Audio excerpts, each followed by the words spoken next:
Good morning sir. Good morning Naman. हम लोगों ने एक क्वेश्चन दिया है, कैलकुलेट। लिखो, एक क्वेश्चन लिखो। Calculate energy associated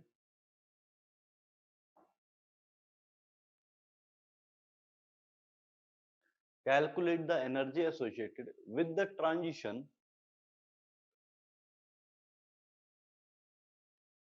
calculate the energy associated with the transition from seventh orbit of hydrogen atom to third orbit of hydrogen atom in terms of wave number की टर्म्स में निकालना है।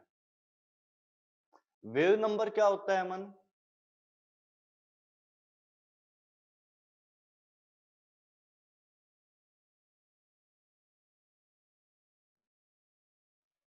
Wave number मुझे कौन बताएगा क्या होता है? आद्या।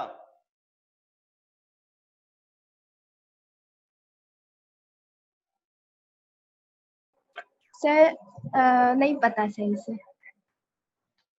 1/लैम्डा को हम लोग वेव नंबर बोलते हैं। इसको कैसे डिनोट करते हैं? न्यू बार से। एक बार पहले भी ये फॉर्मूला लिखवाया था। 1/लैम्डा को हम लोग क्या बोलते हैं? Wave number. That is also denoted by new bar, wave number. तो बेसिकली आपको 1/लैम्डा की वैल्यू निकाल के देनी है इस केस के लिए।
ओके, श्रेया ने निकाल दिया है।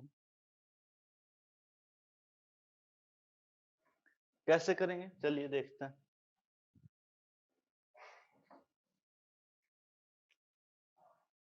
स्टार्ट कर दूं?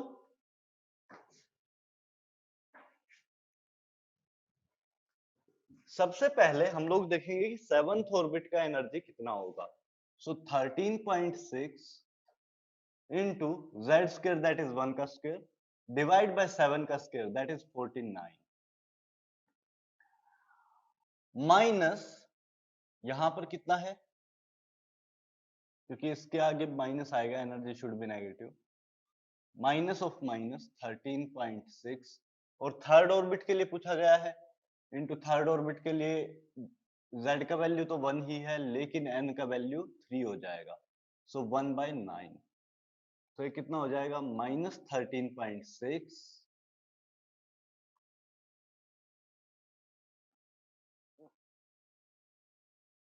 Divide by multiplied by 1/49 minus 1/9। इसका वैल्यू एक बार मेरे लिए कैलकुलेट करके देखना आप कितना आता है। ये किसके बराबर है? hc/लैम्डा। क्योंकि आपको पता है कि ये डेल्टा एनर्जी के बराबर है, एनर्जी डिफरेंस के बराबर है। From seventh orbit to third orbit जो एनर्जी गैप है उसके बराबर ये एनर्जी होगी। ये जो एनर्जी गैप है ये सेवंथ ऑर्बिट से थर्ड ऑर्बिट का एनर्जी गैप है। पहले मैंने क्या किया? सेवंथ ऑर्बिट की एनर्जी लिखी, फिर थर्ड ऑर्बिट की एनर्जी लिखी और नेट मिला के आपके पास ये वैल्यूज निकल कर आ गई। इसमें एक चीज करनी पड़ेगी, इसके आगे प्लस साइन आएगा, इसके आगे माइनस साइन आएगा, नेट मिला के ये हटा दो, अंदर भेज दिया साइन को। चलिए so H C by lambda आपको पता चल गया। आपको निकालना क्या है, 13.6 और डिवाइड बाय 49 इंटू 9, ऊपर कितना होगा 9 माइनस 49, सॉरी कहाँ पर, इस साइड कितना जाएगा 9 माइनस 14 माइनस 9 प्लस 49, हाँ ठीक है, कुछ नहीं किया है खास, देख लेना समझ जाओगे। 1 लैम्डा इज इक्वल टू, यहां पर एच सी का वैल्यू आपको किस में रखना पड़ेगा, एच सी का वैल्यू किस में रखना पड़ेगा, बड़ी दिक्कत हो जाएगी। क्या दिक्कत हो जाएगी, अगर आपने ये वैल्यू मुझे निकाल के दी इलेक्ट्रॉन वोल्ट एंगस्ट्रॉम में, तो 1 बाय लैम्डा किस में लिखोगे, आपको पता है लैम्डा तो एंगस्ट्रॉम में होता है, 1 बाय लैम्डा की यूनिट क्या हो जाएगी अपने को नहीं पता, तो बड़ी दिक्कत होगी, आपको वापस से कन्वर्ट करना पड़ेगा, है ना, दिक्कत वाली बात हो गई। तो अपन क्या करते हैं, एनर्जी कन्वर्जन का डायरेक्टली फैक्टर लगा देते हैं। फैक्टर क्या होता है, इलेक्ट्रॉन वोल्ट को जूल में कैसे कन्वर्ट कर सकते हैं, 1.6 into 10 raised to power minus 1.6 into 10 raised power minus 19. So 1 electron volt is equal to 1.6 into 10 raised power minus 19 joule. So मैं क्या करूंगा, HC का वैल्यू मैं एज इट इज जाने दूंगा 6.64 into 10 raised power minus 34 into 3 into 10 raised to power 8, यहां पर कितना 13.6 into 1.6 into 10 raised power minus 19, और ये मल्टीप्लाइड है किससे, minus 9, so 40 divide by 49, 49 into 9, okay ठीक है क्या,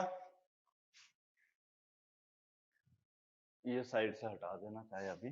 सर एचसी की वैल्यू कहाँ से लाए, एचसी की वैल्यू दोनों कांस्टेंट की वैल्यू लिखवा रखी है आद्या, 6.64 into 10 raised power minus 34, हाँ और दूसरे वाली कितनी 3 into 10 raised power 8, ये एसआई यूनिट में है। तो अभी अपने पास 1 बाय लैम्डा जो निकल के आएगा वो क्या आएगा, मीटर इनवर्स में निकल कर आएगा। 1 बाय लैम्डा जो निकल के आएगा इस केस में, वो 1 कितना निकल के आएगा, मीटर इनवर्स के अंदर, ठीक है। ठीक है। आप देख रहे हो कैलकुलेशन बहुत टफ हो जा रही है, ऐसा कुछ ना, हाँ तो इस कैलकुलेशन थोड़ा इजी करने की कोशिश करें। हाँ चलिए पहले इस चीज को कॉपी कर लो, फिर मैं वापस से कैलकुलेशन थोड़ा इजी करा देता हूँ कैसे करते हैं।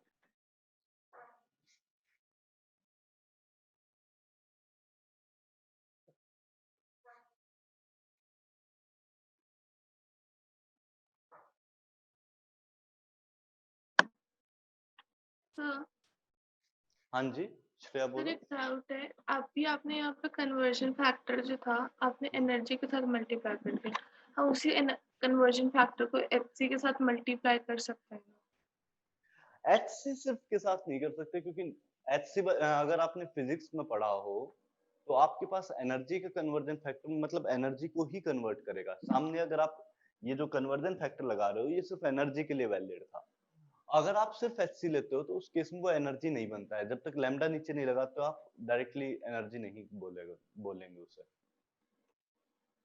Okay sir. M L T raise to power something something जो करते हैं ना हम लोग फिजिक्स में, तो वहां से निकल के आता है कि आप सेम टाइप के यूनिट रखने की कोशिश करोगे हर जगह, हाँ है ना। तो इसमें क्या होता है कि अगर आपने कन्वर्जन फैक्टर एनर्जी का किसी और चीज पे लगा दिया तो गड़बड़ हो जाएगा, कहीं अपने को एनर्जी अपन निकाल कुछ और रहे हैं। प्रणव बड़ा लेट हो आज तो 10 मिनट पहले आ गया था। 10 मिनट पहले आ गए, चलो ठीक है। तो हम लोगों ने एक न्यूमेरिकल कराया है, तो देख लिया मैंने। देख लिया, चलो ठीक है।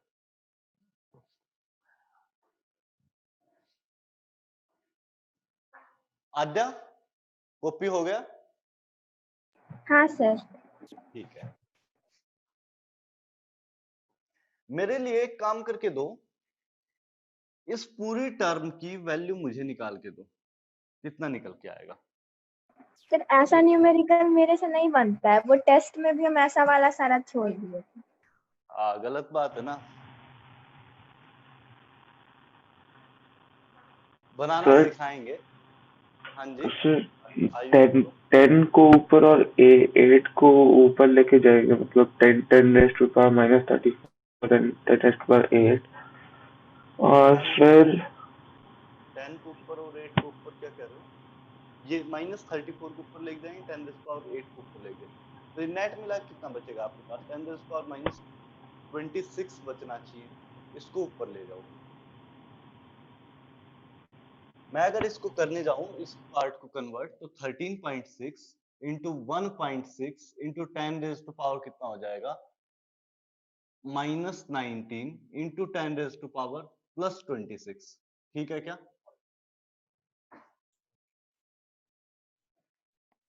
इतनी बात ठीक है?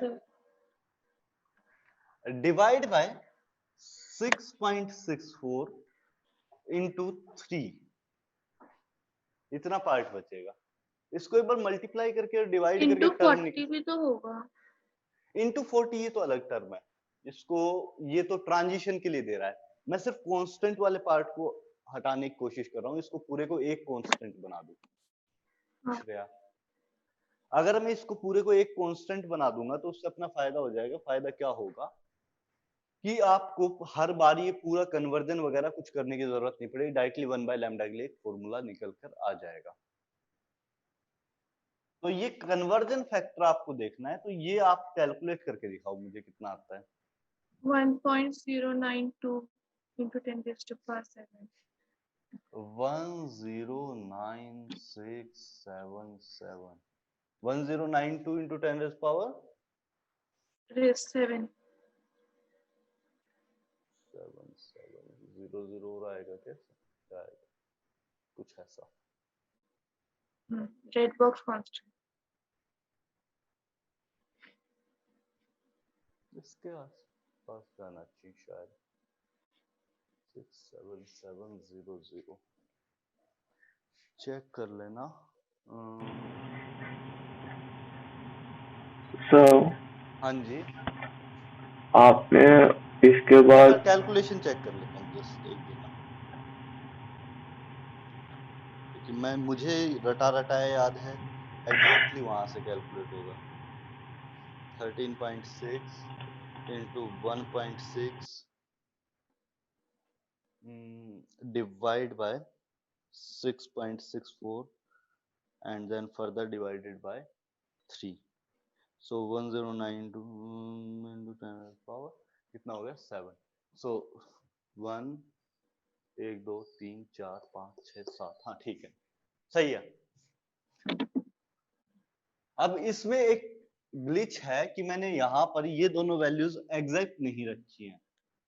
इलेक्ट्रॉन में भी आगे कुछ नंबर चलता जाता है और 13.6 में भी आगे कुछ नंबर चलता जाता है, अपना कैलकुलेशन इतने से हो जाता है बेसिकली, तो मैंने आगे की वैल्यूज नहीं रख रखी। लेकिन अगर आप एग्जैक्टली रखोगे तो इस वैल्यू के बराबर जाएगा। हाँ आयुष अब बोलो। सर आपने चेंज इन एनर्जी के बाद कौन सा स्टेप लिखा था? चेंज इन एनर्जी के बाद मैंने चेंज इन एनर्जी को hc/λ के इक्वल पुट कर दिया। ठीक है, ये पूरा आपने क्या किया, 13.6 कॉमन ले लिया हर जगह से, 13.6 ये कॉमन आ गया। और जो ट्रांजिशन वाला पार्ट है, मतलब 1/9 स्क्वायर माइनस 1/9 माइनस 1/49, इसको एक साथ लिख दिया। अब फिर उसके बाद कन्वर्जन फैक्टर लगाए कि ये एनर्जी आपका 13.6 ये इलेक्ट्रॉन वोल्ट में है, जूल में कन्वर्ट करने के लिए क्या करेंगे? 1.6 into 10 raised power -19 yes sir. आया। तो इसको मैंने मल्टीप्लाई किया 1.6 into 10 raised power -19 से, डिवाइड बाय hc की वैल्यू, जो प्लैंक्स कांस्टेंट है उसकी वैल्यू 6.64 into 10 raised power -34 और c की वैल्यू 3 × 10⁸ ये किया ओके सर। ताकि 1 बाय लैम्डा अपना निकल के आ जाए। मैंने एनर्जी वेव नंबर की टर्म्स में पूछी थी आपसे, हालांकि एनर्जी नहीं होता लेकिन एनर्जी कोरस्पॉन्डिंग जो फैक्टर आता है वेव नंबर में वो आपको निकालना था। तो ये इस तरह से मैंने क्या किया, ट्रांजिशन वाले पार्ट को जो 7th से 3rd में ट्रांजिशन है उसको अलग कर दिया। Ayush yes sir. Mike off करिए, थोड़ा साउंड ज्यादा है। हाँ, सो ट्रांजिशन वाले पार्ट को मैंने अलग कर दिया, जो कांस्टेंट वाला पार्ट था और जो कन्वर्जन फैक्टर्स थे उन सबको बाहर ले लिया और उसका एक वैल्यू निकालने की कोशिश की। तो लैम्डा के टर्म्स में ये अपने पास एक फैक्टर आएगा और ये फैक्टर मीटर इनवर्स में निकल के आएगा। इसकी यूनिट क्या होगी, मीटर इनवर्स, क्योंकि सब कुछ ऐसा ही था। तो लैम्डा क्या होगा, मीटर में निकल के आएगा, तो 1 बाय लैम्डा मीटर इनवर्स रहेगा, मीटर इनवर्स। ठीक है, सो 1 बाय लैम्डा आपके पास क्या होगा, मीटर इनवर्स निकल के आ जाएगा। ये पार्ट आप पहले भी कॉपी में लिख चुके हो, तो इस वजह से मैं डायरेक्टली यहां पर हटाकर आपको 1 बाय लैम्डा के लिए एक नया फॉर्मूला दे रहा हूं, दो नए फॉर्मूला दे रहा हूं basically. 1 by lambda is equal to 109677 1 by n2 square minus 1 by n1 square. Sign क्या आएगा, n2 हम लोग उस ऑर्बिट को बोलेंगे जिसमें पहुंच रहा है फाइनली, n1 उसको बोलेंगे जहां से स्टार्ट कर रहा है। ये सिंपल सा एक फॉर्मूला आपके पास निकल कर आ जाएगा।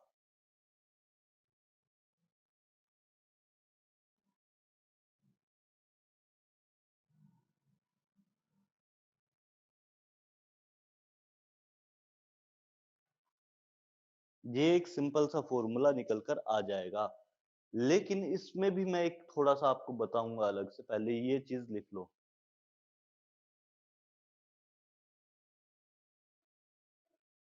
ये क्या है, फाइनली जिस ऑर्बिट में पहुंच रहा है वो n2 है और जिस ऑर्बिट से स्टार्ट किया वो n1 है। और ये मैं एमिशन के लिए दे रहा हूं, एब्जॉर्प्शन के लिए नहीं दे रहा हूं। एब्जॉर्प्शन केस में थोड़ा उल्टा हो जाएगा, साइन घूम जाएगा। 1 बाय लैम्डा ये सेंटीमीटर इनवर्स में है, यहां पर जो फॉर्मूला लिखा है ये सेंटीमीटर इनवर्स में है। मीटर इनवर्स में अगर लिखोगे तो 10967700 1 by n2 square minus 1 by n1 square. ये मीटर इनवर्स में, दो अलग अलग मैंने लिखे हैं यहाँ पर, एक सेंटीमीटर इनवर्स में एक मीटर इनवर्स में। सेंटीमीटर इनवर्स वाला ज्यादा यूज होगा, रीजन मैं आपको बताऊंगा क्यों ज्यादा यूज होता है। ये दोनों फॉर्मूला, हाँ जी आयुष बोलो।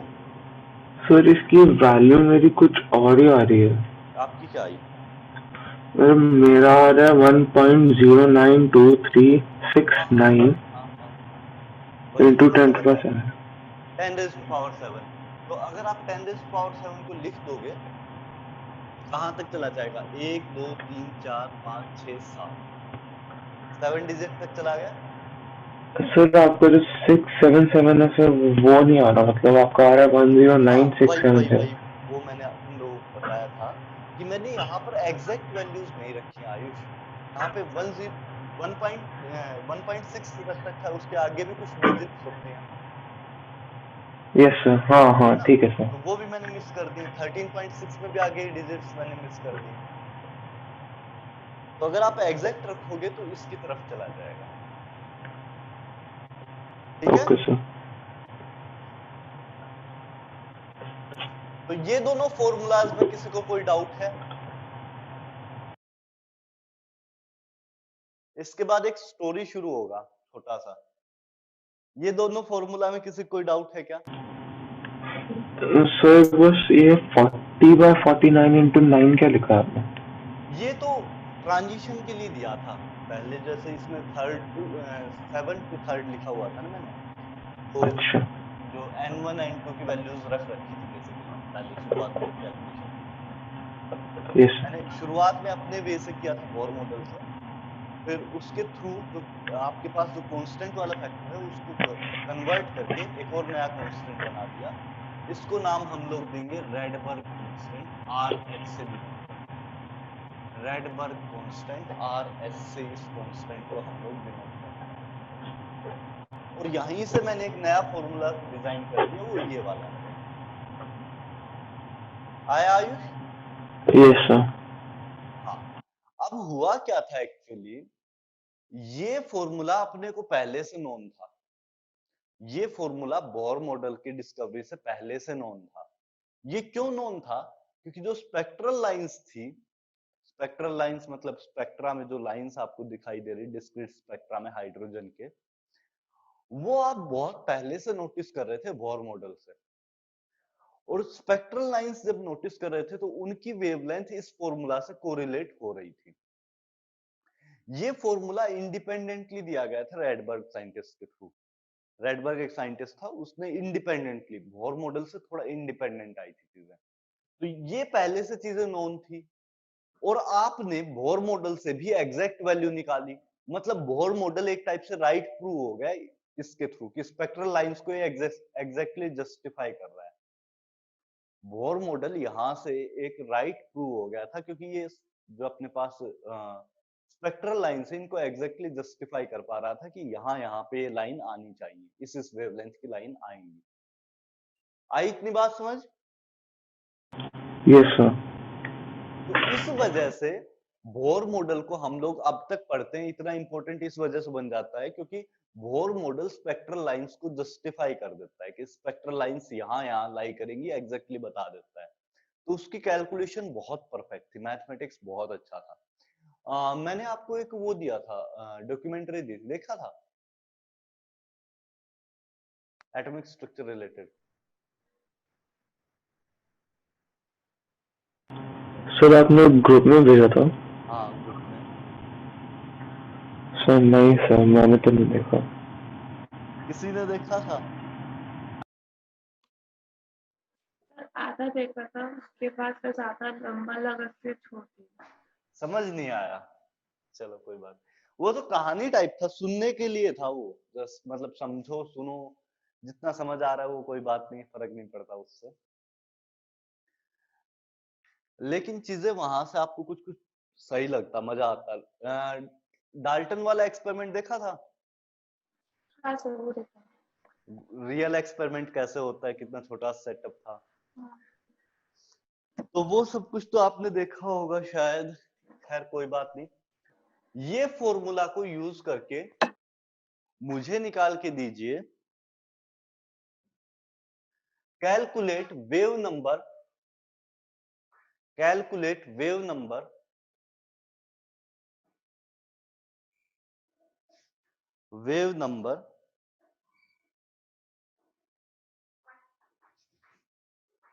for a transition,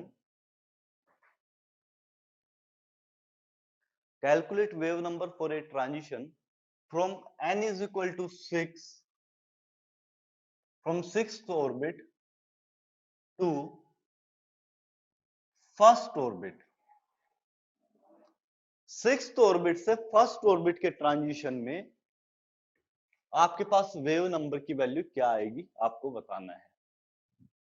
अब आज्ञा करो, अब होगा। हाँ सर, कर रहे ट्राई।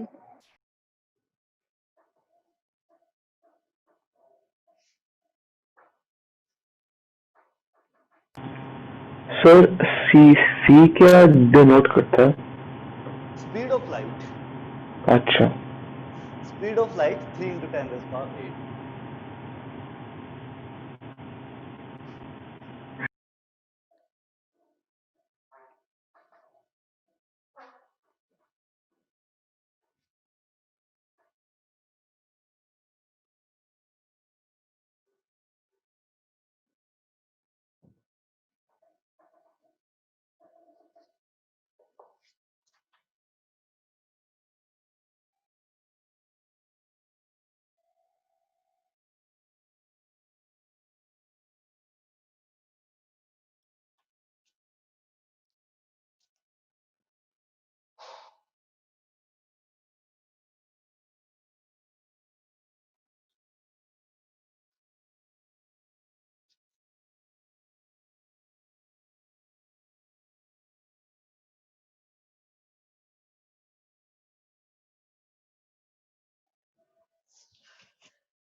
सर आंसर आ रहा है 54838 into 10⁻8।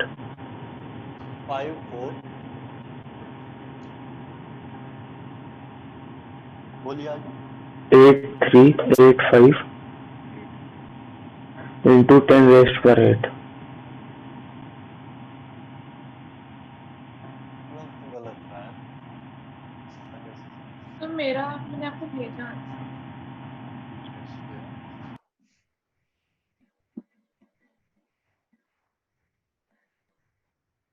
ओके, सर मेरे को डाउट है 10630 सेंटीमीटर इनवर्स। हाँ श्रेया आपका ठीक लग रहा है। हाँ श्रेया बोलो, ठीक है, डाउट हो गया। बोलिए क्या डाउट है? नहीं सर हो गया। हो गया, हाँ ठीक है।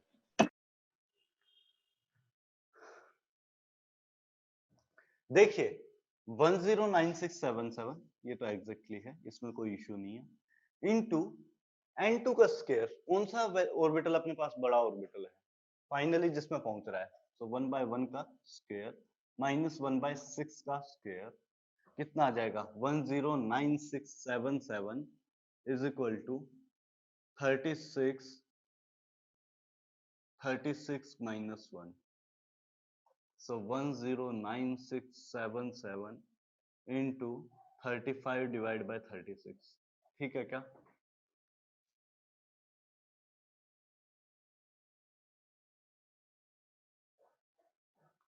और इसकी वैल्यू कितनी आ जाएगी?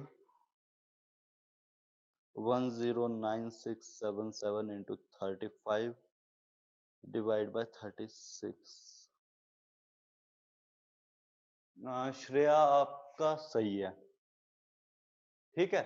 कितना आ रहा है?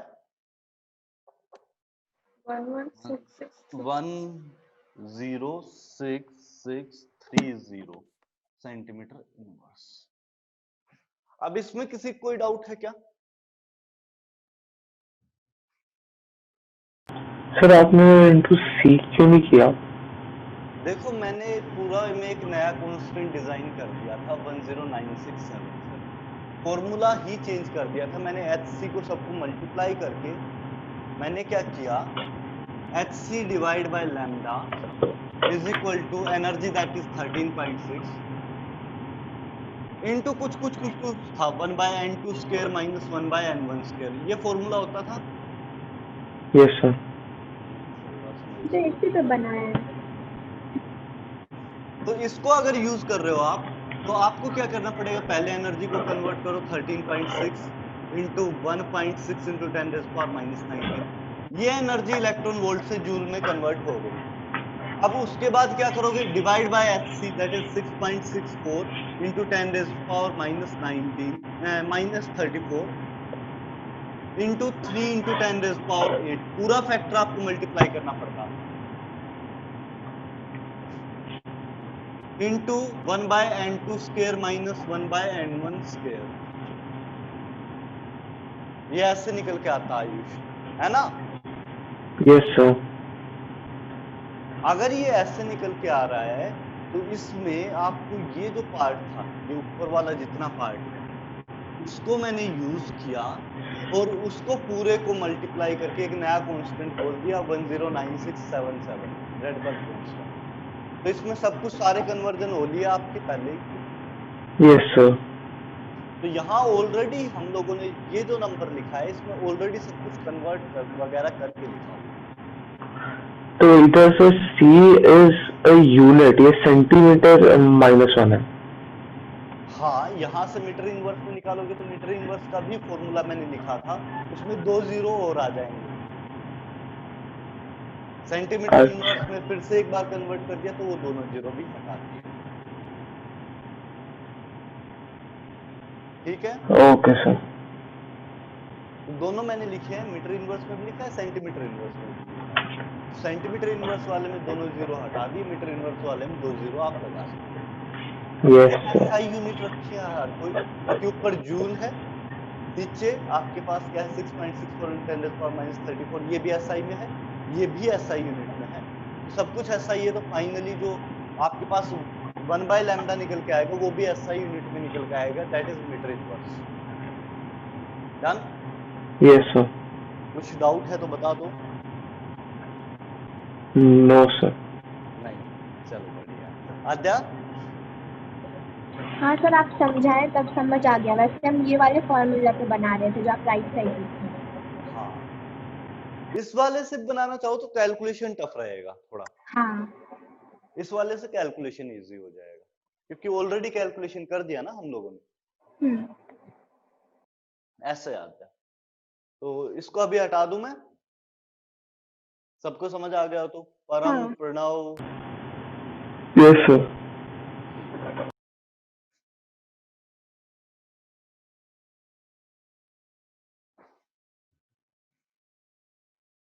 अब मैं आपसे एक अजीब सी चीज पूछ के देखता हूं।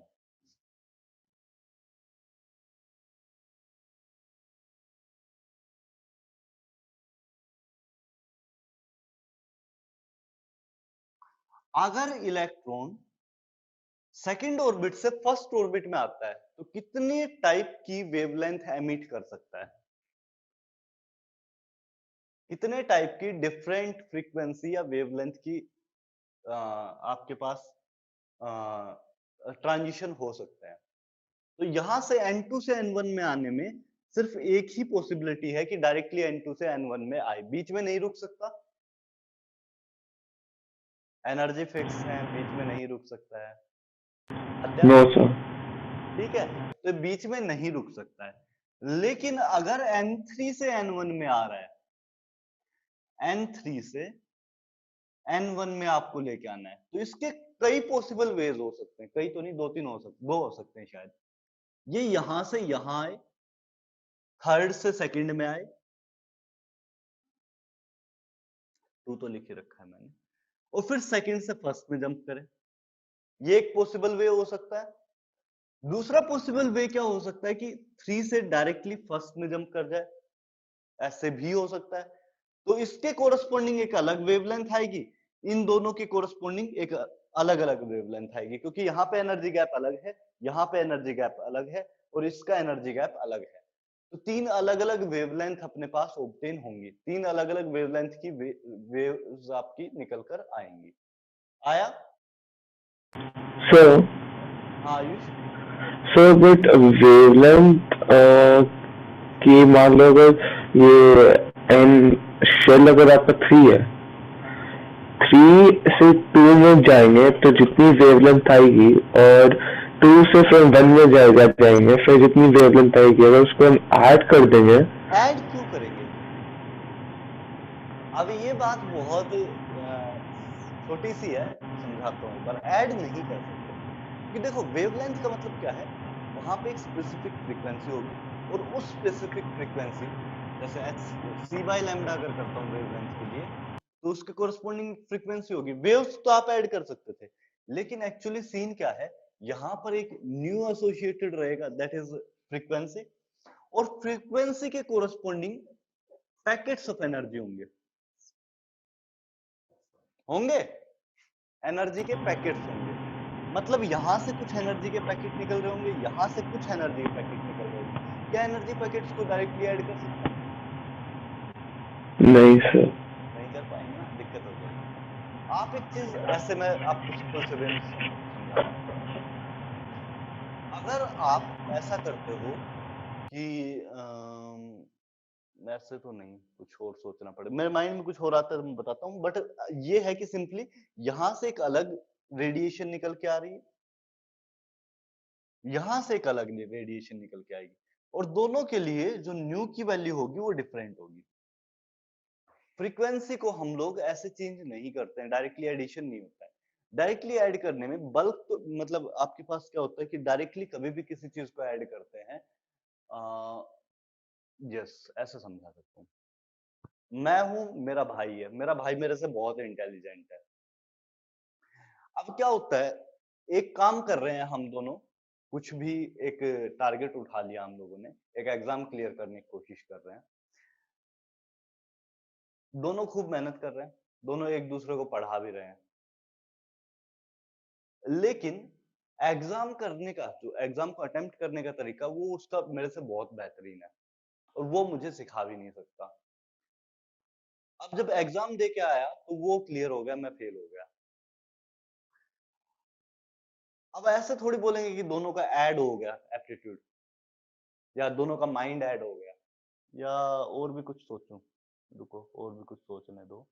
Hμ1 Hμ2, तो इसको कैसे समझाऊं और आपको, दोनों अलग अलग टाइप के फोटॉन्स हैं।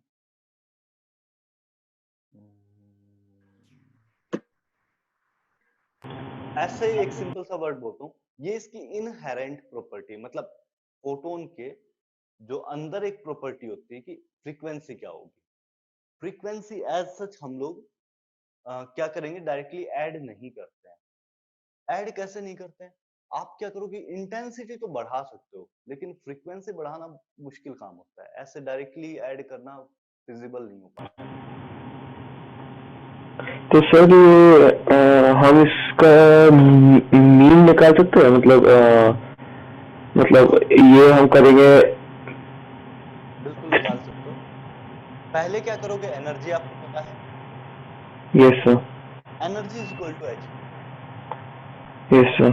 एच का वैल्यू आपको पता है। Yes sir. ट्रांजिशन का अगर आपको एनर्जी पता है, एच का वैल्यू पता है, तो क्या म्यू निकाल सकते हैं? Yes sir. फ्रीक्वेंसी बहुत इजीली निकलेगा, यस सर। कोई टेंशन नहीं, बहुत इजीली निकल जाएगा। नहीं नहीं सर, मैं तो बोल रहा हूँ कि अगर हमें 3 to 1 जाना है और ये इधर से पूरा लेके जा रहा है, पहले 3 to 2 फिर 2 to 1, तो इन दोनों के बीच में क्या रिलेशन बनेगा, मतलब कुछ तो रिलेशन बनना चाहिए ना। इन दोनों के बीच में क्या रिलेशन बनेगा, देखने जाओ। आप 1/λ के बीच में रिलेशन बना सकते हो, फ्रीक्वेंसी के बीच में रिलेशन नहीं बना पाओगे डायरेक्टली। फ्रीक्वेंसी के बीच में बना सकते हो बेसिकली 1/λ1 प्लस 1/λ2, ऐसा कुछ आना चाहिए, चेक करो। जो डायरेक्ट जंप का लैम्डा होगा वो इस लैम्डा और इस लैम्डा के बीच में ये रिलेशन रखेगा, क्योंकि आपको पता है टोटल एनर्जी तो बराबर है, यहां से जितनी एनर्जी है आयुष, यहां से 3 to 1 की जितनी एनर्जी है, वही एनर्जी इन दोनों को ऐड करने से निकल के आएगी। Yes sir. है ना, इन दोनों को ऐड करने से वही एनर्जी निकल के आएगी। तो मैं क्या बोल सकता हूँ, H mu final, mu F कर देता हूँ इसको, is equal to Hμ1 plus Hμ2। सही है। Yes sir. Mu final is equal to μ1 plus μ2। Simple हो सकता है। Hello, yes sir. इस चीज को क्या लिख सकते हैं, C/λ, C/λ1 प्लस C/λ2, और यहां से ये रिलेशन निकल के आ सकता है। Yes sir.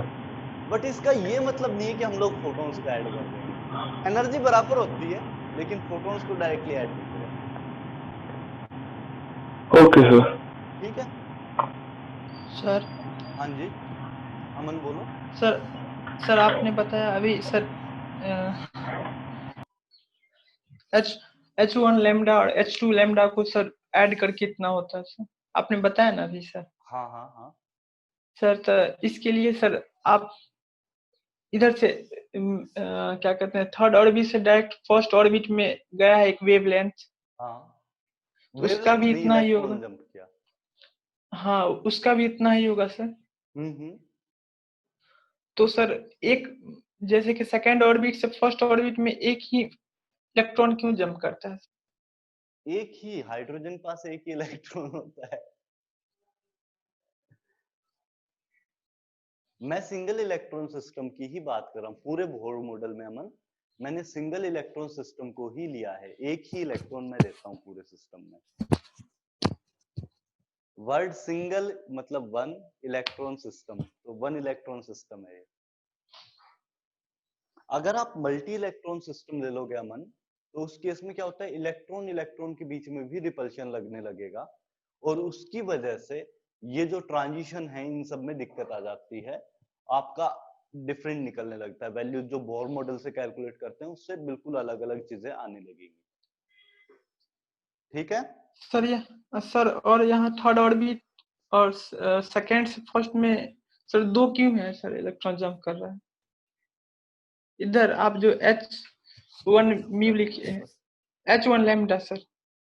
H1 H mu final is equal to H mu 1 plus H mu 2, ये बात नहीं सर, इधर जो आप बनाए हैं जंप कर रहा है इलेक्ट्रॉन।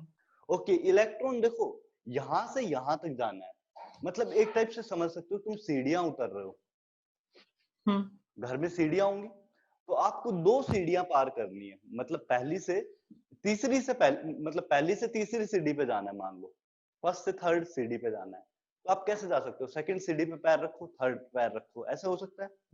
या दूसरा मेथड क्या हो सकता है, आप बीच वाली स्किप कर दो, सीधा थर्ड पे जंप कर जाओ, हो सकता है। तो इलेक्ट्रॉन के लिए भी यही पॉसिबिलिटी है कि वो क्या कर सकता है, या तो थर्ड से सेकंड पे जाए, सेकंड से फर्स्ट पे जाए, या क्या हो सकता है थर्ड से डायरेक्टली फर्स्ट पे जंप कर जाए। तो ये चीज मैं बता रहा हूं कि आपके पास 2 पाथवे बन सकते हैं, थर्ड से सेकंड पे गया, सेकंड से फर्स्ट पे गया, या क्या हो सकता है थर्ड से डायरेक्टली फर्स्ट पे चला जाए। आया? हाँ सर। तो ये चीज मैं थोड़ा बता रहा था कि इसके लिए आपको अलग एनर्जी, जैसे खुद चल रहे हो तो उसमें देखो आप तीसरी से दूसरी पे गए, दूसरी से पहली पे गए, अलग अलग एनर्जी लगेगा। और आप डायरेक्टली जंप करो तो आपको ज्यादा अलग से एनर्जी चाहिए होगा, है ना? तो इलेक्ट्रॉन के साथ भी यही है, इस जंप के लिए एक अलग एनर्जी निकल के आएगा, इन दोनों जंप्स के लिए अलग अलग एनर्जी निकल के आएगा। पर नेट बोलूं तो अपन गए फर्स्ट से थर्ड से फर्स्ट पे, तो इन दोनों को ऐड करके भी वही एनर्जी निकलेगी जो इस पाथ पे डायरेक्टली आपको, जब थर्ड से डायरेक्टली फर्स्ट पे जंप किया तो जो एनर्जी निकली, इन दोनों को इंडिविजुअली ऐड करें तो भी वही एनर्जी का, मतलब ये एनर्जी किसका होगा, इन दोनों का सम होगा। क्योंकि आपको पता है इन दोनों ऑर्बिटल्स के बीच में एनर्जी फिक्स है। अब भाई आप यहां से यहां सीधे जंप कर जाओ या पार्ट्स में जंप करो, एनर्जी तो बराबर लगेगा दोनों साइड। बराबर लगेगी, है ना? तो ये बात बोल ली है मैंने कि इन दोनों को जो ऐड करके एनर्जी निकल के आएगी वो इस पूरी एनर्जी के बराबर होगी। आया? हाँ सर। ठीक है।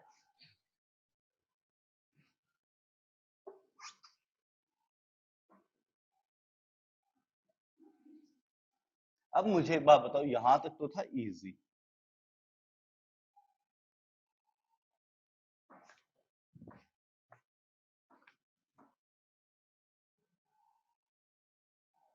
फोर्थ से फर्स्ट में जंप कराना, इस बार कितने पाथवे बनेंगे सोच के देखिए। फोर्थ से फर्स्ट में कितने पाथवे बनेंगे, कितने वे में ये जंप कर सकता है, या कितनी डिफरेंट लाइंस आपके पास ऑब्टेन होंगी, कितनी डिफरेंट लाइंस। चलो फोर्थ वाला मैं खुद बता देता हूं, उसके बाद आप देखना। फोर्थ से फर्स्ट में या तो सीधा यहां से यहां जंप कर जाए,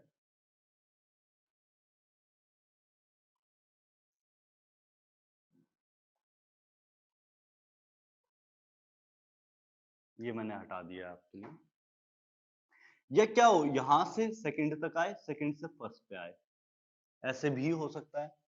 या तीसरा पॉसिबिलिटी क्या है, यहां से यहां तक आए और यहां से यहां आ जाए। चौथा पॉसिबिलिटी क्या हो सकता है, यहां से यहां आए, यहां से यहां आए और यहां से यहां आए। ऐसा कुछ और भी कोई पॉसिबिलिटी है? देखिए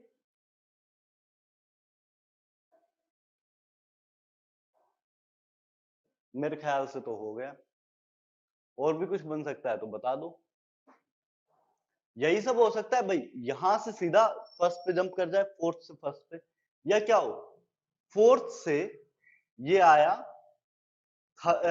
सेकंड पे और फिर सेकंड से आया फर्स्ट पे, या क्या हो सकता है फोर्थ से थर्ड पे आया, थर्ड से सीधा आया फर्स्ट पे, या क्या हो सकता है फोर्थ से आया थर्ड पे, थर्ड से आया सेकंड पे, सेकंड से आया फर्स्ट पे। तो आपके पास बिल्कुल एक दूसरे से कोई कोरिलेशन ना रखने वाली कितनी लाइंस होंगी, एक दूसरे से अनरिलेटेड लाइंस कितनी होंगी, या बिल्कुल सेम लाइंस हटा देनी है, टोटल डिस्टिंक्ट लाइंस कितनी होंगी, कितनी फ्रीक्वेंसीज डिस्टिंक्ट ऑब्टेन होंगी, कितने फोटोन, 3 कितने टाइप के फोटोन्स यहाँ ऑब्टेन होंगे, कितना बोलो आद्या? 3 3 तो कैसे हो सकता है? आप खुद देखो भाई, ये एक 7 लाइन सर। अलग है, ऐसी कोई और लाइन आ रही है आद्या? ऐसी कोई और लाइन है क्या फोर्थ से फर्स्ट के बीच में? नहीं है। हाँ फिर दूसरी जो अलग आएगी वो कौन सी? ये वाली, ये भी पहली बार ही आई है।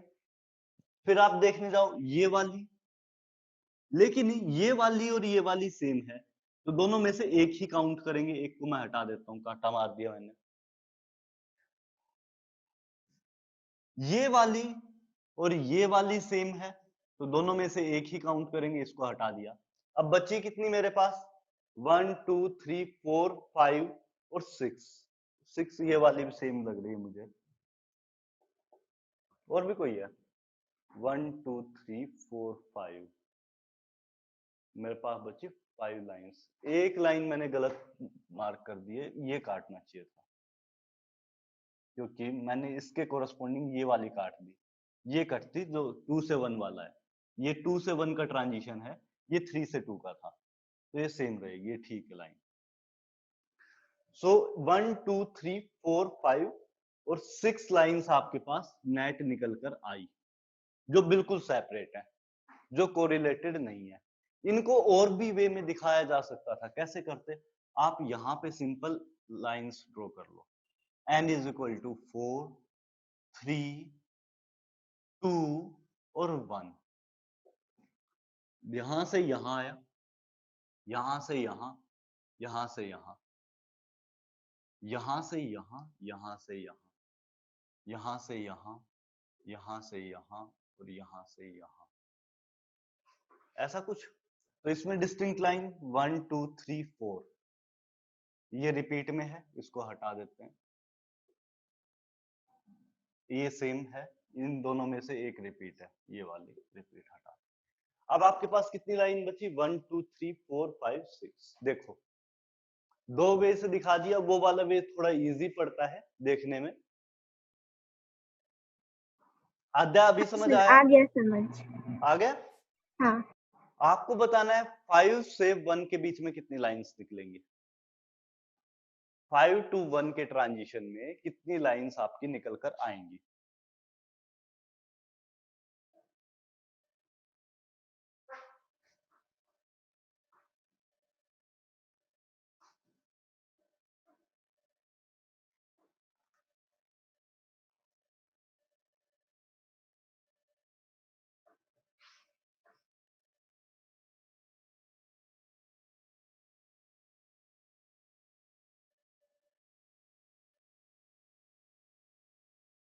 फाइव टू वन में कितनी लाइंस आपकी निकल कर आएंगी? मतलब 5th ऑर्बिट से फर्स्ट तक। 5th से फर्स्ट में, हाँ।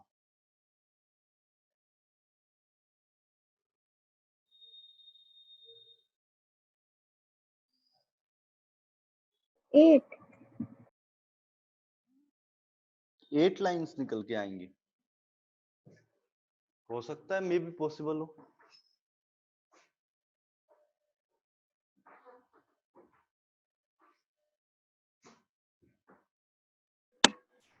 नहीं, बाकी लोग बताओ कितनी कितनी निकल के आ रही हैं।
हो गया क्या? और भी कोई पॉसिबिलिटी है? देखिए डिस्टिंक्ट लाइन, अब आप रिपीट में देख लो, इसको मैंने काउंट कर लिया तो ये सब हो जाएंगी, ये कट हो जाएगी, ये कट हो जाएगी, ये कट हो जाएगी। इसको काउंट कर लिया तो ये कट हो गई। यहाँ से यहाँ वाले में आपके पास 2 आ रखी है तो ये कट हो जाएगी। नहीं 2 नहीं है, एक ही है। ये ऊपर से आ रही थी तो ये एक ही थी। यहाँ पर ये एक ही है। इन दोनों में से एक कट कर दो, इन दोनों में से ये 2 कट हो गई। अब आपके पास कितना बचा? 1 2 3 4 5 6 7 8 7 8 9 10 10 लाइंस मेरी निकल कर आई है। देखिए आद्या, हाँ सर। है ना? सर हमें जैसे हाँ अमन बोलो। 9 है। प्रणव बोल रहा है, प्रणव बोलो। सर हमें कैसे पता कौन सा लाइन कट करना है? देखो जो सेम आ रखी हो, यहां से देखो इन 2 लेवल्स के बीच में कितनी लाइंस है? ये वाली, ये वाली, ये वाली, ये वाली, 4 लाइंस है। 4 में से एक ही काउंट करनी है भाई। ओके बाकी तो रिपीट हो गई ना, एक ही तो अलग होगी, बाकी सब तो सेम ही है। एक आपने उठा ली, 4 लाइन एक जैसे दिखाई दी, तो उनमें से क्या बोलोगे डिस्टिंक्ट लाइन कितनी है? एक ही है, बाकी सब तो उसके सिमिलर हो गई। प्रणव ये बात यस समझ सर, आई? Yes sir, yes sir. तो यहाँ पर 10 ये है। सिर्फ मैंने ये चेक किया कि इन 2 लेवल्स के बीच में सेम, इन 2 लेवल्स के बीच में कितनी लाइन आई जो बिल्कुल सेम है। तो इन 2 लेवल्स के बीच में ये दोनों लाइन बिल्कुल सेम है। अब इन 2 लाइंस में से मुझे एक ही लाइन कंसीडर करनी है, क्योंकि फोटोन तो दोनों सेम ही टाइप के देंगी, एनर्जी दोनों की सेम है, दोनों सेम टाइप के फोटोन देंगे, मतलब ये एक्चुअली एक ही लाइन है। अलग अलग प्रोसेस से एमिट हुई लेकिन लाइन बिल्कुल सेम है, मतलब दोनों सेम टाइप के फोटोन है। नहीं आद्या? हाँ अब समझ आ गया, हम 10 तो काउंट कर लिए ना। ठीक है। अब इसके लिए फॉर्मूला बताऊं? हाँ। जो सबसे ऊपर वाला ऑर्बिटल हो और जो सबसे नीचे वाला ऑर्बिटल हो, उसका डिफरेंस चेक कर लो। मतलब n2 माइनस n1, सबसे पहले क्या करेंगे, n2 माइनस n1 कर लो, जो डिफरेंस है उसको चेक कर लो। Into n2 minus n1 plus 1 divide by 2, ये फॉर्मूला होता है। ये हर जगह के लिए वैलिड होगा, कहीं पे भी आपको ट्रांजिशन चेक करना और नंबर ऑफ डिस्टिंक्ट लाइंस देखनी हो तो ये फॉर्मूला हर जगह वैलिड हो जाए। तरीका ये भी है, इससे थोड़ा टाइम ज्यादा लगता है, और ये भी यूज कर सकते हो आप। आपको बुक में फॉर्मूला थोड़ा डिफरेंट मिलेगा, वहां पे हमेशा फिफ्थ मतलब अपर ऑर्बिट से फर्स्ट ऑर्बिट के लिए ही फॉर्मूला डिफाइंड है, n into n plus one, n into n minus one divide by 2। लेकिन वो फॉर्मूला क्या होगा कि अगर आपसे पूछ लिया पेपर में, मान लो आपसे चेंज कर दिया कि फिफ्थ से सेकंड में आ रहा है, तब क्या करोगे? तो बड़ी दिक्कत हो जाएगी। तो फिफ्थ से सेकंड के लिए ये फॉर्मूला वैलिड है, डायरेक्टली 5 से 1 देखना है तो भी ये फॉर्मूला वैलिड है, कहीं का भी ट्रांजिशन देखना है तो ये फॉर्मूला वैलिड है, और ये मैंने अभी अभी बनाया है। अगर आपको हल्का सा मैथमेटिक्स आता है तो आप ये फॉर्मूला बना सकते हो। हल्का सा भी मैथमेटिक्स का आइडिया है, परमुटेशन एंड कॉम्बिनेशन एक चैप्टर होता है मैथ्स में, तो उसको Yes, यूज sir. करके मैंने ये फॉर्मूला बनाया है।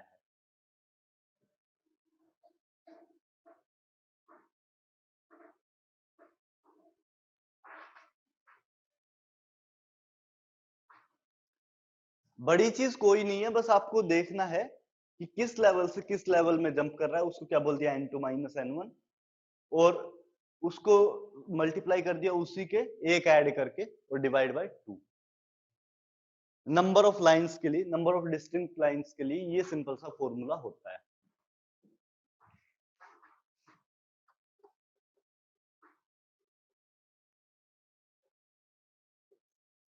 आपको इस टाइप के क्वेश्चंस बहुत मिलेंगे, आईआईटी ने बहुत बार पूछे हैं इस टाइप के क्वेश्चंस। सो इसी वजह से ये फॉर्मूला बहुत जरूरी हो जाता है, क्योंकि इस टाइप क्वेश्चंस आए हुए हैं। लेकिन ये नहीं आया है कि 5th से 2nd में ट्रांजिशन हो जाए तो कितनी लाइंस आएंगी। आपके पास ये तो हमेशा आया कि 5th से 1st में आ जाए, 6th से 1st में आ जाए, 7th से 1st में आ जाए तो कितनी लाइंस आएंगी। लेकिन अगर आपको पूछ लिया 5th से 2nd में आ जाए तो कितनी लाइंस आएंगी, तो उसके लिए ये वाला यूज करेंगे। ठीक है सर। हाँ जी सर कैसे फॉर्मूला बनाया बता दीजिए। भाई मैथमेटिक्स है अमन, परमुटेशन एंड कॉम्बिनेशन नहीं आता होगा तो मैं नहीं बता पाऊंगा। सर थोड़ा सा बता दीजिए। क्या आपको बता दीजिए देखना थोड़ा है कि सा। कितने वेज हो सकते हैं, कितने पॉसिबल। जैसे एक मैथ्स में एक चैप्टर आता है जिसमें आपको सिखाया जाता है कि आपके पास 10 बेंचेस हैं और 20 स्टूडेंट हैं, किस तरह से डिस्ट्रीब्यूट करें कि हर एक स्टूडेंट को, मतलब स्टूडेंट्स को बेंचेस किस तरह से डिस्ट्रीब्यूट की जा सकती है, या बेंचेस पे स्टूडेंट किस तरह से डिस्ट्रीब्यूट किया जा सकता है।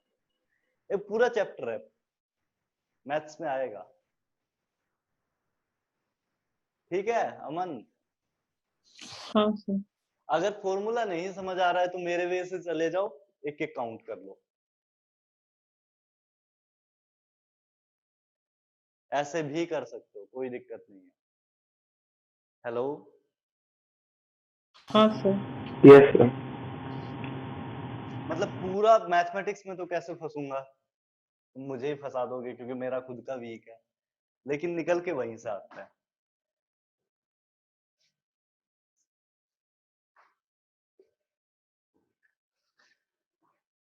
हाँ जी, मैं आपसे एक चीज बताता हूं जो थोड़ा अलग है।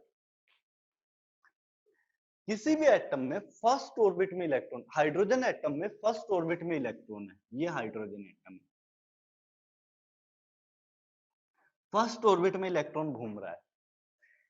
इसको क्या करना है आपको, इस इलेक्ट्रॉन को इस न्यूक्लियस की चपेट से बाहर लेके आना, मतलब इस न्यूक्लियस से अलग करना है। हाइड्रोजन एटम में इलेक्ट्रॉन को रिमूव करना है। Total amount of energy required कितना होगा? अगर मुझे ये इलेक्ट्रॉन बाहर निकालना है तो total amount of energy required कितना होगा? तो ये किस तरह से डिसाइड करते हैं हम लोग कैसे डिसाइड करेंगे?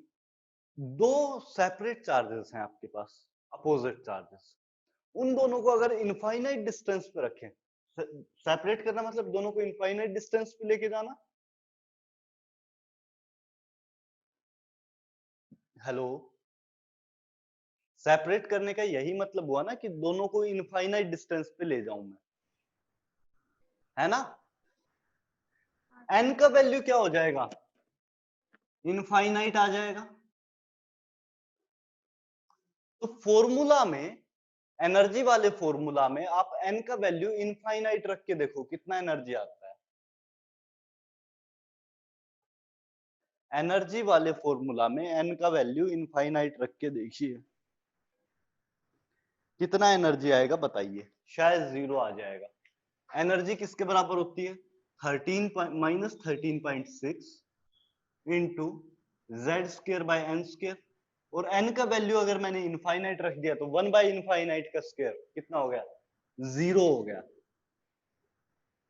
तो मैं क्या बोलूं कि जब कंप्लीटली सेपरेट हो जाएगा इलेक्ट्रॉन इस न्यूक्लियस के इन्फ्लुएंस से, तो आपके पास टोटल एनर्जी कितना हो जाएगा सिस्टम का? 0। जब ये न्यूक्लियस के इन्फ्लुएंस से कंप्लीटली सेपरेट हो जाएगा तो टोटल एनर्जी कितना आ जाएगा? 0। बहुत छोटा सा ट्रिकी सा पार्ट है। दो अपोजिट चार्ज जब इनफाइनाइट डिस्टेंस पे रहते हैं तो हम लोग क्या बोलते हैं? दोनों का एनर्जी क्या है? 0। लेकिन जब दोनों को पास लेके आते जाते हैं तो एनर्जी क्या होता है? डिक्रीज करता है, मतलब 0 से कम जा रहा है एनर्जी।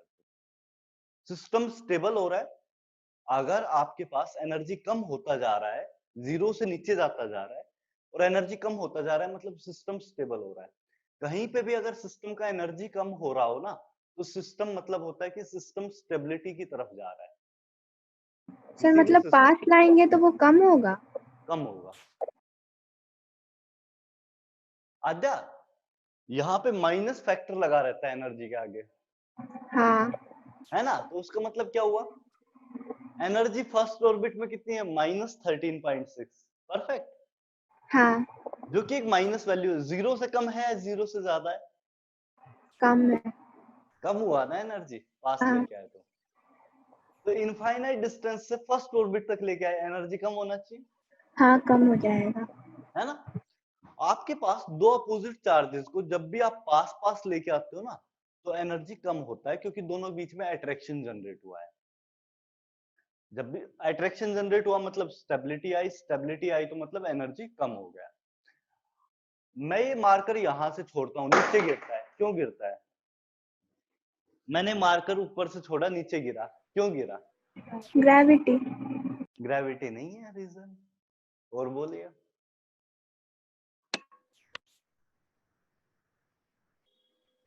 कोई और, किसी और को लगता है ग्रेविटी रीजन है? अट्रैक्शन। अट्रैक्शन बोल सकते हो। जो परफेक्ट हम लोग बोलेंगे वो क्या होगा? परफेक्ट, इसके पीछे लॉजिक क्या होता है कि every system in this universe wants to minimise its energy. इस दुनिया का हर एक सिस्टम, दुनिया मतलब मैं सिर्फ अर्थ को डिफाइन नहीं कर रहा हूं, यूनिवर्स पूरे को, यूनिवर्स में हर एक सिस्टम अपनी एनर्जी को मिनिमाइज करना चाहता है, मतलब उसकी एनर्जी मिनिमम हो ऐसा चाहता है। यूनिवर्स खुद अपनी एनर्जी को कम करना चाहता है, तो यूनिवर्स इज कंटिन्यूअसली एक्सपेंडिंग। कुछ ऐसा भी है। एंड कूलिंग डाउन, मतलब यूनिवर्स कंटिन्यूअसली ठंडा हो रहा है। तो हर एक सिस्टम इस यूनिवर्स का एक जनरल प्रिंसिपल है यूनिवर्स का, कि हर एक सिस्टम इस यूनिवर्स का अपनी एनर्जी को मिनिमम रखना चाहता है। एनर्जी मिनिमम कैसे रख पाएगा? यहाँ पे क्या हुआ? पोटेंशियल एनर्जी हाई था, एनर्जी कम हो गया, नीचे गिरा, एनर्जी कम हो गया। यहाँ पर क्या हो रहा है? यहाँ पर भी पोटेंशियल एनर्जी है। दो चार्जेस के बीच में पोटेंशियल एनर्जी किसके बराबर होता है? के Q1 Q2 divide by R. और अपोजिट चार्जेस है, मतलब Q1 Q2 का साइन अपोजिट होगा, बाहर एक माइनस लगा दो। आप डिस्टेंस कम करते जा रहे हो, एनर्जी का वैल्यू क्या होता जाएगा? कम होता जाएगा, नेगेटिव वैल्यू बढ़ती जाएगी, ये पास पर पास आप आता बोले जाएगा। कि यूनिवर्स एक्सपैंड हो रहा है, इसका मतलब वो दूर जा रहा है। दूर जाएगा तब तो फिर एनर्जी उसका इंक्रीज हो जाना चाहिए। दूर जाने का मतलब कहां से, किससे दूर जा रहा है? यूनिवर्स में चार्जेस थोड़ी होते हैं आद्या। हाँ। मैंने आपको ये बोला कि universe is continuously expanding as well as उसका क्या हो रहा है? कूलिंग डाउन, मतलब एनर्जी कम करता जा रहा है। कूल डाउन होने का क्या मतलब है? टेम्परेचर कम होता जा रहा है, एनर्जी कम होता जा रहा हाँ है ना? ये दो अलग अलग प्रिंसिपल हैं, दो जर्नलाइज प्रिंसिपल हैं यूनिवर्स के, कि यूनिवर्स में एक और टर्म आएगा थर्मोडायनेमिक्स के अंदर, जो एक्सपेंडिंग वाला टर्म है, कि अपना एंट्रोपी बढ़ाएगा और क्या करता है? एनर्जी कम करता है। तो एनर्जी कम करने से कोरिलेटेड क्या होगा?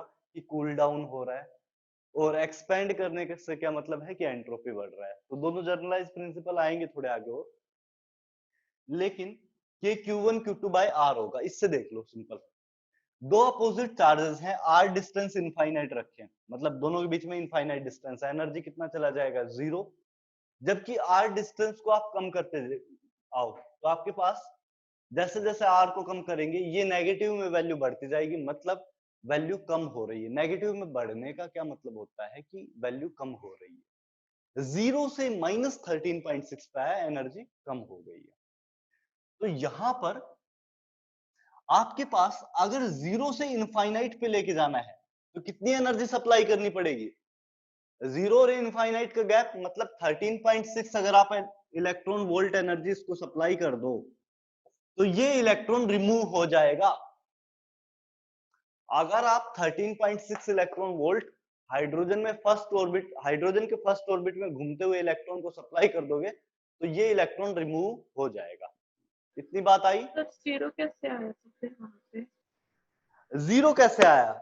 दोनों के बीच में जो आर होगा डिस्टेंस, अगर इनफाइनाइट रखेंगे तो एनर्जी कितने चली जाएगी श्रेया? 0। बोर मॉडल का जब डेरिवेशन कराया था तो एनर्जी के लिए, पोटेंशियल एनर्जी के लिए हम लोगों ने फॉर्मूला यही वाला यूज किया था, हाँ सर। है ना? तो हाँ। एनर्जी को निकालना है तो इसको ही यूज करेंगे, हाँ। ठीक है? सो 13.6 इलेक्ट्रॉन वोल्ट अगर मैं एनर्जी सप्लाई करूंगा तो इलेक्ट्रॉन रिमूव हो जाएगा, इतनी सी बात है। इसी चीज को हम लोग बोलते हैं आयोनाइजेशन एनर्जी। एक वर्ड यूज कर रहा हूं, आयोनाइजेशन एनर्जी। आयोनाइजेशन एनर्जी क्या होगा? The amount of energy, wording में लिख लेना, चलो पहले एक वर्ड लिख लो आयोनाइजेशन एनर्जी में, उसको डिफाइन कर देता हूं, उसके बाद फिर इस पे आता हूं वापस। Ionisation energy definition, the amount of energy, the amount of energy required, the amount of energy required to remove an electron from outermost orbit of an isolated gaseous atom, from outermost orbit of an isolated gaseous atom।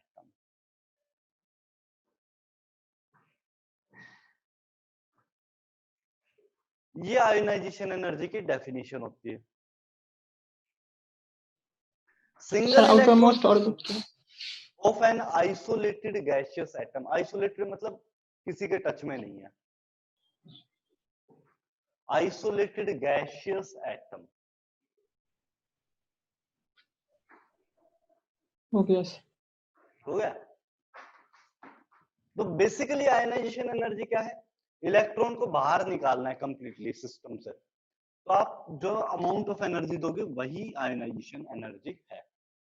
इसमें कितना देना पड़ेगा? 13.6 plus 13.6, क्योंकि already इसका energy कितना था? Minus 13.6 electron volt. आप plus 13.6 electron volt supply करो, ये इलेक्ट्रॉन बाहर निकल जाएगा, क्योंकि फाइनल एनर्जी कितनी हो जाएगी? 0। ठीक है? अब मैं आपसे एक क्वेश्चन पूछता हूं, अगर मैं इसको 14.4 इलेक्ट्रॉन वोल्ट एनर्जी सप्लाई करता हूं, इस इलेक्ट्रॉन को मैं 14.4 इलेक्ट्रॉन वोल्ट एनर्जी सप्लाई करता हूं, तो क्या होगा? क्या ये इलेक्ट्रॉन बाहर निकल पाएगा?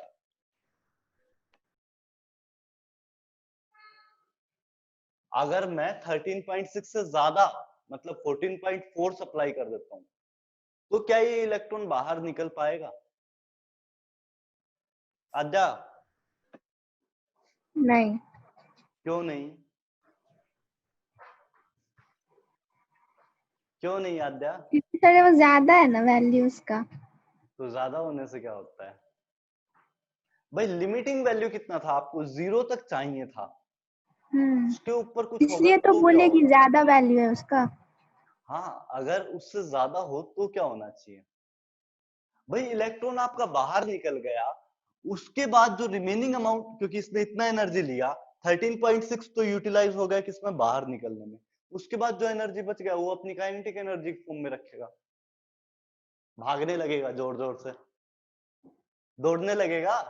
आद्या, अच्छा, मतलब वो काइनेटिक एनर्जी में चेंज हो जाएगा एक्सेस। हाँ, एक्सेस जो भी बच गया है ना वो काइनेटिक एनर्जी में चेंज हो जाता है, क्योंकि अगर आपको बाहर निकालना, इलेक्ट्रॉन को पहले सप्लाई कर दिया 14.4, 13.6 उसमें से यूज हो गया बाहर निकलने में, फिर उसके बाद जो बच गया वो किसमें चला जाएगा? काइनेटिक एनर्जी में, रनिंग शुरू मतलब कर 0 देगा। से ज्यादा वैल्यू है, बहुत ज्यादा उसका, तो वो अपना काइनेटिक एनर्जी में चेंज कर लेगा। 0 से एक्चुअली रिक्वायर्ड कितना था? 13.6, अपन ने सप्लाई किया कितना? किया 14.4, तो कितना बच गया? 13.6 माइनस कर दो, 0.8 बच गया इलेक्ट्रॉन वोल्ट में। ये क्या हो जाएगा? Kinetic energy. काइनेटिक। बड़ा सिंपल सा है। हाँ। तो 0.8 जो बचा वो काइनेटिक एनर्जी फॉर्म में अपना बाहर मतलब इलेक्ट्रॉन लेके निकल गया। तो इलेक्ट्रॉन एक स्पीड से ट्रेवल करेगा। ओके, चलिए, इतनी बात अगर आ गई हो तो मैं आपको कुछ और चीज बताता हूं। रेडबर्ग कांस्टेंट अपना हो गया। अब हम लोग आ जाए आइंस्टीन पे। आइंस्टीन को जानते हो?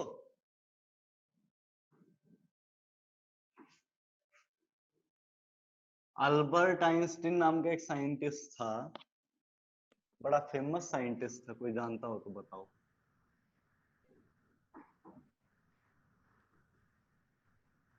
Yes sir. जानते हो, बहुत अच्छी बात है अगर Yes, जानते हो sir. तो।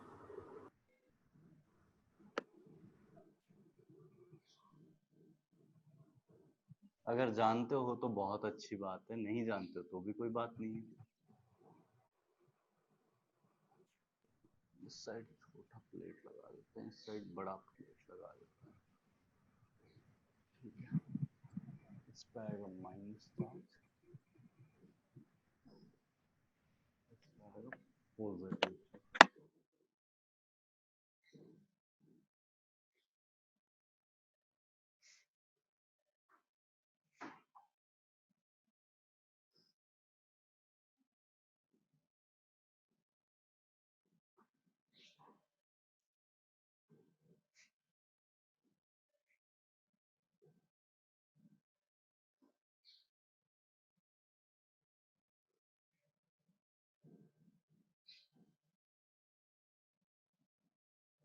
अपने पास क्या क्या हो गया?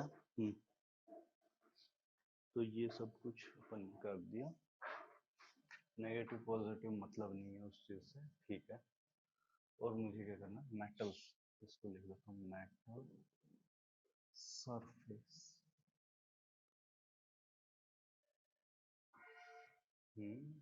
ठीक है। हाँ जी, मैंने यहाँ पे कुछ ड्रॉ किया है। ड्रॉ क्या किया है, मैंने एक बैटरी कनेक्ट कर दी, कहां से, दो इलेक्ट्रोड के बीच में। इलेक्ट्रोड समझते हो, बैटरी समझते होगे शायद, बैटरी और इलेक्ट्रोड का पता होगा। फिजिक्स वापस से, बैटरी इलेक्ट्रोड ये क्या है, ए क्या है? हाँ सर पता है। सर आर्मोमीटर है ये। क्या, कौन सा मीटर है आयुष? आर्मोमीटर है ना ये? Ammeter. Yes sir.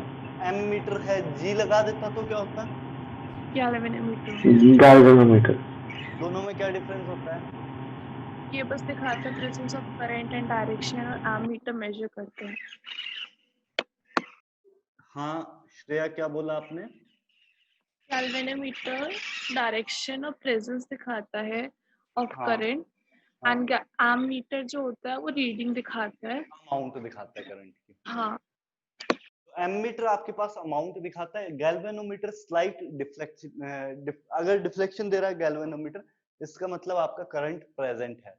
Galvanometer basically थोड़ा ज्यादा सेंसिटिव होता है एज कंपेयर टू एमीटर, ठीक है। तो गैल्वेनोमीटर एक ऐसा डिवाइस है, अगर सर्किट में करंट प्रेजेंट होगा तो फटाक से दिखा देगा।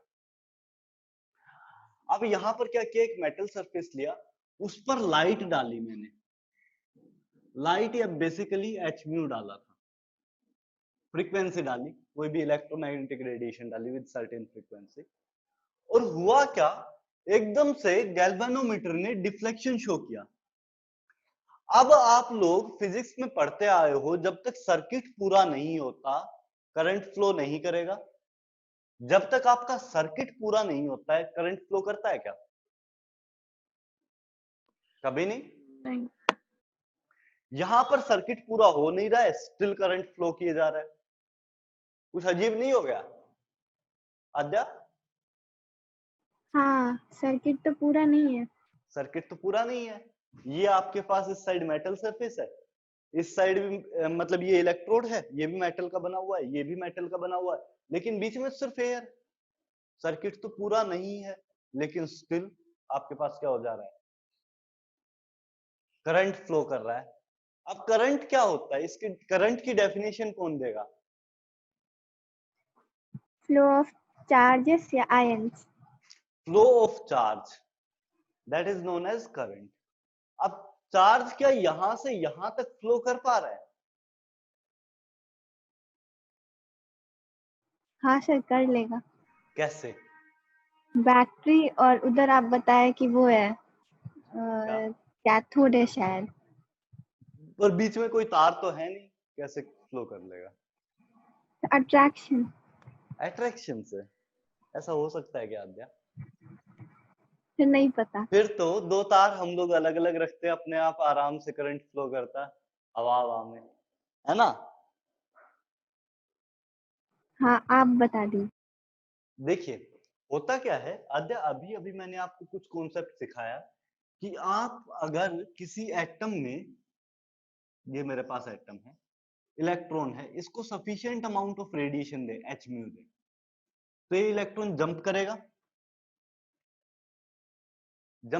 हाँ। बाहर के किसी ऑर्बिट में। और ये इलेक्ट्रॉन अगर sufficiently high amount of energy ले ले तो बाहर भी निकल सकता हाँ। है ना? तो ये इलेक्ट्रॉन अगर बाहर निकल गया गलती से, मेटल सरफेस से बाहर निकल गया, क्योंकि ऊपर से मैं क्या डाल रहा हूँ, h म्यू डाल रहा हूँ, रेडिएशन डाल रहा हूँ। हाँ। रेडिएशन डाला, इलेक्ट्रॉन बाहर निकल के आ गया मेटल सरफेस से, होगा क्या, यहाँ पे ऑलरेडी नेगेटिव चार्ज है, ये इसको रिपेल करेगा, दूर भगाएगा, है ना आद्या? हाँ भगाएगा। इस तरफ ये पॉजिटिव चार्ज है, ये इसको अट्रैक्ट करेगा, अपनी तरफ खींचेगा, तो ये इसको अपनी तरफ खींचेगा, नेगेटिव चार्ज इसको रिपेल करेगा। सो इलेक्ट्रॉन क्या होगा, इससे इस सरफेस पे पहुंच जाएगा, क्योंकि इसकी तरफ अट्रैक्टिव फोर्स मिल रहा है, ये इसको अपनी तरफ खींचने की कोशिश कर रहा है, तो ये इलेक्ट्रॉन इस प्लेट पे आ जाएगा। हाँ। आके स्ट्राइक करेगा, जैसे ही ये इलेक्ट्रॉन आके जैसे ही इस प्लेट पे स्ट्राइक करेगा, गैल्वेनोमीटर में एक रीडिंग आएगी।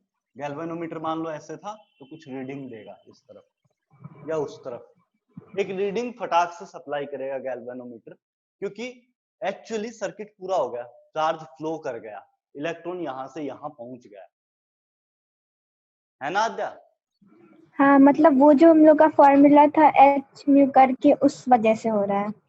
हाँ, एच म्यू करके जो फॉर्मूला था, हालांकि फॉर्मूला यूज नहीं करेंगे, लेकिन बेसिक फंडा यही है कि इलेक्ट्रॉन एक बार जब बाहर निकल जाए तो उसको अगर एक बार बाहर निकल गया तो उसको रिपल्शन लगेगा और इस साइड से अट्रैक्शन लगेगा, वो इस प्लेट पे पहुंच जाएगा। और अगर आपने बाहर निकलने से भी ज्यादा एनर्जी दे दी आद्या, वो वाला हाँ। फिर से बात, बाहर निकलने तो से ज्यादा एनर्जी दे काइनेटिक दी एनर्जी तो वाला। इलेक्ट्रॉन ऑलरेडी एक काइनेटिक एनर्जी से इस तरफ जाएगा, हाँ। है ना? हाँ। तो ऑलरेडी एक काइनेटिक एनर्जी से जाएगा, उस तरफ पहुंच जाएगा अट्रैक्ट होकर वापस से। रिपल्शन तो है, ये दोनों फैक्टर तो वापस से हैं ही, साथ में काइनेटिक एनर्जी भी है, और तेजी से जाएगा, है ना? हाँ। तो ये आइंस्टाइन ने एक्सपेरिमेंट किया था और इसके लिए उसे नोबेल प्राइज मिला था, इतनी छोटी सी चीज के लिए। ये जो छोटी सी चीज थी, इसकी वजह से आइंस्टाइन को नोबेल प्राइज मिला था। क्या लिखा है किसने? गैल्वेनोमीटर, ठीक है। जो नोबेल प्राइज था वो इसकी वजह से मिला था, इलेक्ट्रॉन इससे इस तरफ जा रहा था। ये एक्चुअली प्रूव क्या कर रहा था, ये एक्सपेरिमेंट क्या प्रूव करके दे रहा था एक्चुअली आपको? ये एक्सपेरिमेंट आपको प्रूव करके देता है कि लाइट के अंदर सिर्फ वेव नेचर नहीं होता है, पार्टिकल नेचर भी होता है। ये हम लोग डिस्कस करेंगे नेक्स्ट क्लास में कि पार्टिकल नेचर कैसे आता है, लेकिन ये एक्सपेरिमेंट आपको प्रूव करके देता है कि लाइट के अंदर सिर्फ वेव नेचर नहीं होता है, पार्टिकल नेचर भी होता है। तो इसका कोई नाम था क्या एक्सपेरिमेंट का? Photo electric effect. अगर आप खुद से पढ़ना चाहो कल नेक्स्ट क्लास तक, तो इस एक्सपेरिमेंट का नाम है फोटो इलेक्ट्रिक इफेक्ट, ठीक है?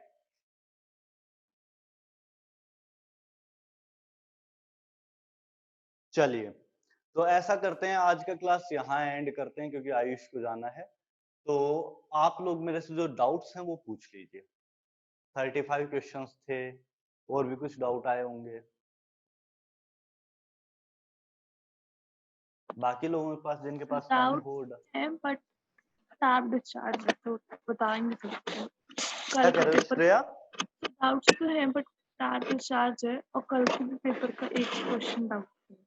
चलो कोई बात नहीं, ठीक है। तो आप ऐसे ही बता दो, मुझे क्वेश्चन याद है। हाँ बोलो। 4.2 ग्राम में मतलब टोटल नंबर ऑफ हमें आयन इलेक्ट्रॉन बताने हैं इन 4.2 ग्राम ऑफ N3 माइनस, जो क्वेश्चन में N3 दिया था। माइनस 4.2 हाँ। Gram of N3 minus. हाँ सर, सो N3 पेपर में माइनस में नाइट्रोजन एटम्स कितने होंगे 4.2 ग्राम्स के अंदर? 1/10 1/10 Na 4.2 डिवाइड बाय 14 होना चाहिए। N3 माइनस का ना। N3 माइनस ऐसे गिवन था क्या, हाँ या N3 माइनस था, कौन सा था? नहीं, N3 माइनस ऊपर वाला, ऊपर फर्स्ट वाला वाला। था, तो फिर 42 हो जाएगा। कितना हो गया? 0.1 मोल हो गया। अब उसको Na से आपको पूछा मल्टीप्लाई। गया था टोटल नंबर ऑफ इलेक्ट्रॉन्स, या टोटल क्या पूछा गया टोटल था? इलेक्ट्रॉन। तो एक N3 माइनस में कितने इलेक्ट्रॉन्स होंगे? नाइट्रोजन के पास कितने होते हैं? 7 इलेक्ट्रॉन्स होते हैं। 7 + 7 + 7 + 1 है ना, एक इलेक्ट्रॉन एक्स्ट्रा है। हाँ कितना सर। इलेक्ट्रॉन हुआ? 22 इलेक्ट्रॉन्स हो गया। हाँ तो कितना हुआ? 0.1 मोल इंटू 6.022 इंटू 10⁻23। Na की टर्म्स में था या फिर Na कैलकुलेट किया था? Na की टर्म्स में था। तो इसको Na कर दो। 0.1 इंटू 22 Na 2.2 Na। सर इसका आंसर 1.6 Na दिया था। मुझे क्वेश्चन चेक करना पड़ेगा श्रेया। हाँ ओके सर, ठीक है, मैं आपको ना स्क्रीनशॉट करके भेज दूंगी। अभी मेरा टैब डिस्चार्ज हो गया। ठीक है ठीक है। और तो फिर ये मेरे को होगा एक तो ऐसे ही। और क्वेश्चन। हाँ सर, मेरा ऐसा मतलब मैंने एक मिस्टेक की थी। मेरा 2.1, मैंने नेगेटिव साइन देखा नहीं था, तो मैंने चलो कोई बात 2.1 ऑप्शन में था, बट हाँ। आंसर 1.6 दे रखा था, 1.6 है। चलो देखेंगे। हाँ 1.6 Na। क्वेश्चन कुछ और होगा, या तो उसमें ये हो सकता है क्वेश्चन कुछ और हो। सर, आप देख सकते हैं कि अभी ऑन करके मैं देख क्या? लूंगा, एक मिनट देख लो, मैं लगा देता हूँ। सब लोग टेस्ट कर चुके हैं? यस सर सिर्फ 3 या 4 लोगों ने लिखा है। वही तो मैं कह रहा हूँ कि किया नहीं है इन तो तो लोगों ने टेस्ट एक्चुअल 2 घंटे का था या फिर 1 घंटे का? 2 घंटे का दो। था। आद्या गलती से वो 1 घंटा सेट हो गया जब तुमने किया था, तो फिर उसके बाद मैंने हाँ टाइम चेंज कर दिया था। तुम्हारा जैसे ही हुआ था फिर मैंने टाइम चेंज कर दिया था, तुम्हारे लिए एक्स्ट्रा 1 घंटा लगाया था। चेक किया था तुमने? तुम्हें टाइम मिला होगा शायद एक्स्ट्रा। हाँ, वही हम सोच रहे थे 1 घंटे में 50 क्वेश्चन, फिर लगा आप बोले थे कि हार्ड होगा, इसलिए टाइम कम कर दिए। ओके, नहीं वो गड़बड़ हो गया था मुझसे ही, तो फिर मैंने चेंज कर दिया था वैसे पता चलते ही मुझे। लास्ट टाइम संजय सर का पेपर सबसे पहले मैंने दिया, और उनका हाँ भी 1 घंटे का था पेपर। हाँ उसमें भी बैंड बजी थी मेरी। एक्चुअली बाय डिफॉल्ट 1 घंटे का होता है, और हम लोगों ने रख रखा है 2 आवर्स का, तो उस वजह से हाँ 4.2 ग्राम्स ऑफ N3 माइनस। 2 लोगों ने करेक्ट भी किया है। Total number of valence electron पूछा है। श्रेया क्या कर दिया? श्रेया वैलेंस इलेक्ट्रॉन्स है। हेलो, हाँ sir. Total number of valence electron पूछा गया है। तो नाइट्रोजन में कितने वैलेंस इलेक्ट्रॉन्स होते हैं? 5। हाँ टोटल 16 हो गया, ये 1.6 आ जाएगा। मैं आधे क्वेश्चन पढ़ती हूँ। क्वेश्चन पढ़ने में मिस्टेक कर दिया, वैलेंस इलेक्ट्रॉन पूछा गया था। जो लोग बच गए हैं टेस्ट प्लीज अटेम्प्ट कर लेना, मैं ऑन कर दूंगा वापस से अभी 1 दिन के लिए और, लेकिन प्लीज अटेम्प्ट करो। ठीक है, आज का क्लास एंड कर दें? यस सर, ठीक है, thank you sir, bye sir. Bye.